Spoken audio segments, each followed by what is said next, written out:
To identifying like terms, we've got a definition here that we need to deal with and understand. Like terms are terms that have the same variable or variables and exponents, only the coefficients are different. So for example, 3x and negative 2x. X is the same variable in both terms, and they both have an exponent of 1 attached to those variables. So the only difference really is the 3 and the negative 2. So these are called like terms. Likewise, we've got 6y squared and negative 4y squared. The variable and the exponents are the same in both of these terms, so these are like terms. Here we've got a 5xy and 5yx. Now, on the surface, they don't look exactly the same, but due to the nature of multiplication, they actually are the same. xy and yx have the same value. If you multiply 2 times 3, you get 6. If you multiply 3 times 2, you still get 6. So the order is not important. It's that the variables themselves are the same along with their exponents.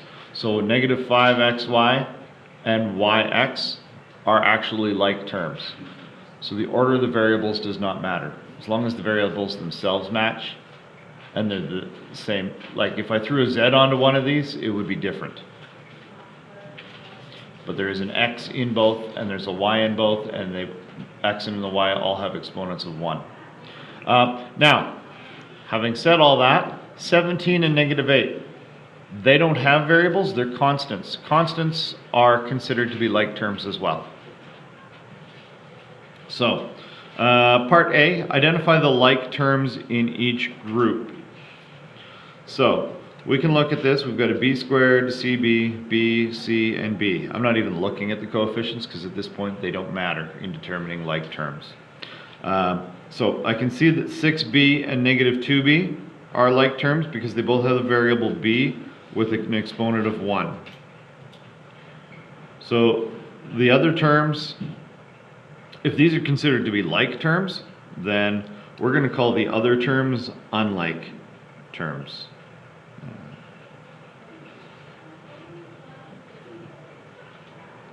Another example here, 3x squared, 4xy, minus 2x squared, 7x squared, 1/2 y.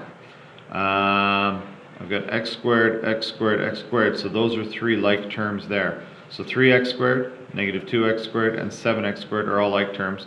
Each has a variable with an x, and those x's all have an exponent of 2. The other terms are all unlike terms. There are no pairs there, or sets. One more example, 3pq, 11, negative 4x, or q squared, negative 3, and qp. Now, in this set, we've actually got 2 different sets of like terms, 3pq and qp. They both have the variable p and the variable q, and they all have exponents of 1. So PQ and QP, same thing. They're in different orders, but they're the same variables with the same exponents. So those are like terms, but 11 and negative 3 have no variables, so they are constants, which makes them like terms. So 11 and negative 3 are also like terms. No variable, and those are with degree 0. So, on this show, try and determine, actually you're going to create some like terms and then identify some like terms as well. Give it a go.